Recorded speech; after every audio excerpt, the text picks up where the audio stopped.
Hello students, I am Kalpana Mishra and welcome back to our YouTube channel. Students, आज की इस video में हम डिस्कस करने वाले हैं क्लास 7 साइंस चैप्टर नंबर 7 आपका जो है weather climate and adaptation of animals to climate के क्वेश्चन आंसर्स। एक्टिविटी क्वेश्चंस इसमें सिर्फ जो है एक ही है, मतलब एक एक्टिविटी है, तो वो एक्टिविटी क्वेश्चन और बैक एक्सरसाइज क्वेश्चन दोनों ही हम इसी वीडियो में कवर करेंगे। तो वीडियो शुरू करने से पहले चैनल पर नए हैं तो चैनल को सब्सक्राइब जरूर करना, वीडियो पसंद आए वीडियो को लाइक शेयर करना। स्टूडेंट्स, मैंने 7th क्लास के ऑलमोस्ट सारे चैप्टर कंप्लीट करा दिए हैं, तो आप जो है डिस्क्रिप्शन में आपको प्लेलिस्ट मिल जाएगी या चैनल पे जाके आप प्लेलिस्ट पे चेक कर सकते हैं। ठीक है, तो चलिए फटाफट स्टार्ट करते हैं। फर्स्ट क्वेश्चन है हमारा एक्टिविटी 7.1। आप बुक में पेज नंबर 74 और 75 देखना। ठीक है, लास्ट में काफ़ी बच्चों के कमेंट आ रहे थे क्वेश्चंस के लिए, तो मैंने कुछ 2-3 चैप्टर मेरे रीडिंग के रह गए, समझाने वाले रह गए, मैं जल्दी ही वो भी अपलोड करूँगी क्योंकि कुछ बच्चों के कमेंट अब आ रहे हैं कि मैम इनको एक्सप्लेन भी कर दो। स्टार्टिंग में मैं एक्सप्लेन कर रही थी तो टाइम बहुत लग रहा था, इसलिए फटाफट मैंने पहले क्वेश्चंस आपको प्रोवाइड करा दिए। अब मैं चैप्टर का एक्सप्लेनेशन भी धीरे धीरे जल्दी आपको करवा दूंगी। चैप्टर अब आपके 2 बचे हैं, ये 7 हो जाएगा आज हमारा, नेक्स्ट आपका 9 हो जाएगा। बस बाकी सारे चैप्टर के क्वेश्चन आंसर मैंने करा दिए, एक्सप्लेनेशन ऑलमोस्ट चैप्टर की करा दी है, 2-4 चैप्टर की रहती है वो भी मैं करा दूंगी। ठीक है, तो उसके बाद आपको कौन सा मतलब आपको सब्जेक्ट स्टार्ट करना है चैनल पे, तो मैं आप मुझे बताना, मैं वो सब्जेक्ट आपको करवा दूंगी। ठीक है, कमेंट में बता देना। चलिए स्टार्ट करते हैं। सबसे पहले एक्टिविटी पेज नंबर 74-75 निकाल। तो फर्स्ट है हमारा एक्टिविटी क्वेश्चंस। फर्स्ट क्वेश्चन है हमारा, name the instrument use to measuring relative humidity. Humidity को चेक करने के लिए कौन से इंस्ट्रूमेंट का यूज़ किया जाता है? ड्राई और वेट बल्ब, थर्मामीटर और हाइड्रोमीटर। मतलब आप जो है ड्राई और वेट बल्ब, चाहे सूखा हो या गीला हो बल्ब उसका, वो थर्मामीटर या फिर हाइग्रोमीटर। ठीक है, question number 2, which instrument is use for the measuring rainfall. में जो रेनफॉल है उसको चेक करने के लिए कौन से इंस्ट्रूमेंट का यूज़ किया जाता है? तो होता है रेन गाज। ठीक है, नेक्स्ट है question number 3, name the sources use to collect to weather report. Weather report हम कहाँ से कलेक्ट करते हैं? आप मौसम ख़राब है कि सही है, आप कहाँ से पता करते हो? न्यूज़पेपर में देखते हो, ठीक है, ये वेदर के ऑब्जर्वेशन, ठीक है, या फिर टीवी में देखते हो। तो जहाँ से आप डाटा कलेक्ट करते हो वो सारी चीज़ें यहाँ लिख सकते हो। नेक्स्ट हमारा एक्सरसाइज क्वेश्चन आंसर में हम देखते हैं पहले fill in the blanks. First, dash of the place में चेंज ड्यूरिंग अ डे।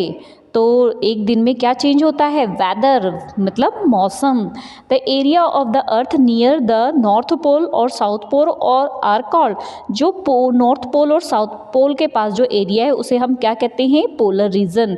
वो बहुत ठंडे होते हैं। ठीक है, the amount of water various present in air is called. जो वाटर में थोड़ी एयर प्रेजेंट होती है उसको हम क्या बोलते हैं? Humidity. Antarctic is the coldest desert. ठंडा डेजर्ट अगर हम किसी को कहें तो क्या है? एंटार्कटिक। इंडिया हॉट डेजर्ट और Thar desert spread over the state. वो कौन सा है? राजस्थान एंड गुजरात। नेक्स्ट हम ट्रू फॉल्स देखते हैं। Reindeer is the main animal of the tropic level, तो फॉल्स है। Next, weather the climate both term have the same meaning. False, दोनों सेम थोड़ी है। वेदर का मतलब एक दिन में चेंज और क्लाइमेट का मतलब 3-4 महीने में changes. Next, camel store fat in its hump. आपने कैमल को देखा ना, ऐसे उसका हम्प बना होता है ऊंचा सा, ठीक है, जहाँ उसका मुंह होता है उसके पीठ के ऊपर ऐसे बना होता है, उसको हम्प बोलते हैं। तो वहाँ फैट वो स्टोर करके रखता है and during the day it does not get food, ताकि जिसकी वजह से वो काफ़ी दिनों तक अगर बिना खाने के भी रह सकता है। तो ये क्या है? ट्रू। क्योंकि डेजर्ट में दूर दूर तक लोग जाते हैं तो खाना पीना नहीं मिलता है, तो इसलिए वो वहाँ पे अपना फूड स्टोर कर लेते हैं और ज़्यादा दिन तक उनको खाने की ज़रूरत नहीं होती है। And whale is the largest animal. True. ठीक है, नेक्स्ट देखते हैं हम match the column. Question number 1, in insulate its body and keep the polar bear warm. तो fat layer under the skin. जो पोलर बियर्स होते हैं उनकी बॉडी गर्म कैसे होती है? उनकी जो स्किन होती है ना, वो बहुत मोटी सी लेयर होती है, उसमें फैट होता है जिससे उनको गर्मी का एहसास होता है। इंस्ट्रूमेंट जिसका यूज़ किया जाता है ह्यूमिडिटी चेक करने के लिए एयर में, तो उसका राइट आंसर है dry and wet bulb thermometer. Next है आपका इमेजिनरी लाइन अर्थ के parallel to equator. Parallel equator पर एक पैरेलल ऐसे इमेजिन लाइन होती है, उसे हम क्या कहते हैं? उसे हम बोलते हैं लैटिट्यूड। लैटिट्यूड, ठीक है। नेक्स्ट, कूल एयर, जो हमारे ठंडी हवा जो है कोस्टल एरिया में चलती है वो कौन सा होता है, वो होता है सी ब्रीज। आगे क्लाइमेट राजस्थान का कैसा होता है, हॉट एंड ड्राई। नेक्स्ट हम choose the correct options question देख लेते हैं। Weather of a place affected by, किसी भी जगह का वेदर जो है वो किससे अफेक्टेड होता है, विंड, ह्यूमिडिटी, टेम्परेचर, सभी से, इसलिए all of these. Climate of the coastal area is, coastal area क्या है क्लाइमेट का, मॉडरेट, ठीक है। नेक्स्ट है coldest desert in India, India का सबसे कोल्डेस्ट डेजर्ट कौन सा है, लद्दाख। नेक्स्ट क्वेश्चन है Arctic region lie at, Arctic region कहाँ पर है, 80 डिग्री नॉर्थ और 90 डिग्री नॉर्थ में। नेक्स्ट वेरी शॉर्ट क्वेश्चन देखते हैं। Name any two factor that affected the weather of a place, मतलब हमें दो फैक्टर बताने हैं जो हमारे वेदर को अफेक्टेड करते हैं, तो वो क्या है, ह्यूमिडिटी और टेम्परेचर, मतलब नमी हो या फिर गर्मी ज़्यादा हो। डिफाइन क्लाइमेट, क्लाइमेट क्या होता है, the average condition of humidity, rainfall, snowfall, temperature of a place over A span of 25 to 30 year is called climate, मतलब जो 20 से 30 साल के करीब चेंज होता है उसे हम क्लाइमेट कहते हैं, ठीक है। व्हाट इज एंड डन, ठीक है, तो सेंड होगा, ये गलत दिया हुआ है यहाँ पे, सेंड आएगा, ठीक है, कर लेना सही, send done.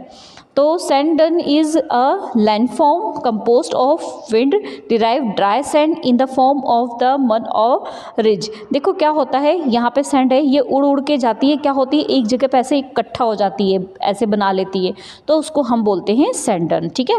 Next what is polar region, the area around the pole, जो पोल के नज़दीक होता है, साउथ और नॉर्थ पोल के पास, ठीक है, 5 डिग्री लैटिट्यूड, तो वो कहाँ, उसे हम क्या कहते हैं, पोलर रीजन। नेक्स्ट हम देखते हैं question number 6 short questions. Question number 1, how does sea breeze occur, sea breeze कैसे बनता है, तो ये हमने चैप्टर 4 में भी पढ़ा हुआ है। ड्यूरिंग द डे टाइम जो हवा, लैंड की हवा होती है, ठीक है, वो गर्म हो जाती है, गर्म होने के कारण एयर राइज अप, हवा जो है ऊपर की तरफ जाती है, गर्म हवा, और ठंडी हवा जो है वो नीचे की तरफ आती है, ठीक है। तो इस तरीके से जो कोल्ड एयर हमारे समुद्र की होती है, cold air over the sea moves toward land, तो मतलब ये लैंड है और ये समुद्र है, ठीक है, तो लैंड की हवा गर्म होके ऊपर गई, तो समुद्र की जो ठंडी हवा है वो इसकी जगह आ जाती है, तो इसे हम क्या बोलते हैं, सी ब्रीज, इसी के कारण से हवा चलती है, ठीक है।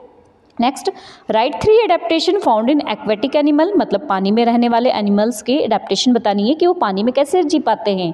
First, streamline body have the swing in the swimming, आपने देखा होगा जो पानी में रहने वाले जीव जंतु है उनकी स्पेशल बॉडी शेप बनी होती है कुछ इस तरीके से, जैसे ये फिश है ना, तो इनके विंग्स वगैरह होते हैं, स्ट्रीमलाइन होती है, इनकी ये इस तरीके से होती है, वहाँ पे मूव कर सकें।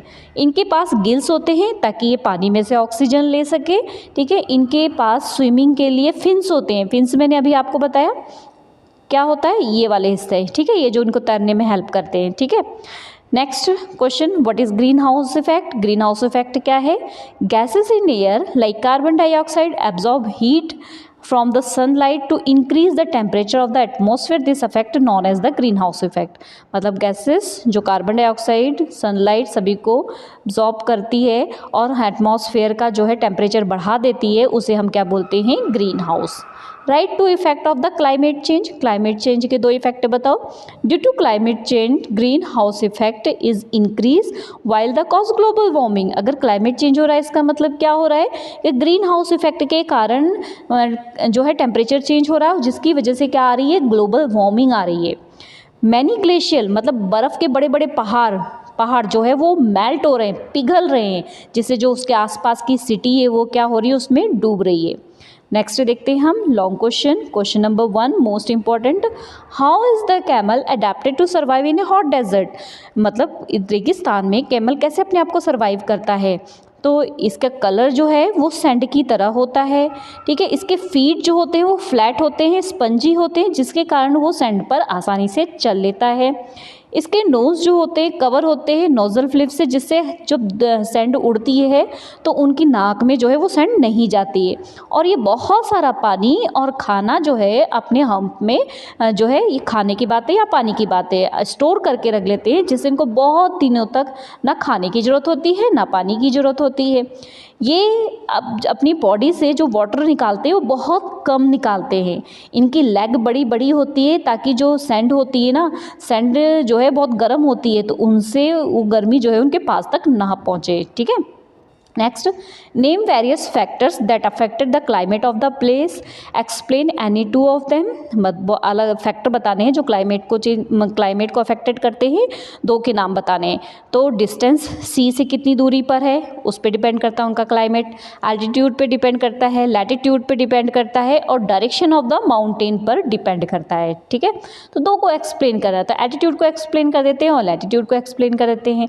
Altitude refer height from the sea level, sea level से हाइट पर डिपेंड करता है, उसी हिसाब से अर्थ पे टेम्परेचर क्या होता है, कम होता है। अगर ज़्यादा हाइट पे है या कम हाइट पे है उस पर डिपेंड करता है। Latitude distance of the equator, equator से कितनी डिस्टेंस पर है तो उस पर डिपेंड करता है कि उनका क्लाइमेट ठंडा होगा कि गर्म होगा। ठीक है। नेक्स्ट क्वेश्चन है, right various adaptation found in polar wear. अब पोलर वियर ठंडे में होता है, कैमल गर्म में होता है। अब पोलर वियर कैसे अपने आप को सर्वाइव करता है, तो इट्स फर इज़ वाइट, जो इसके फर होते हैं ना वो सफ़ेद कलर के होते हैं, जैसे कि स्नो होती है ना ऐसे होते हैं, ताकि वो आराम से वहाँ पे छिप सके, बैठ सके, पता ही नहीं लगता है बर्फ़ में, है ना।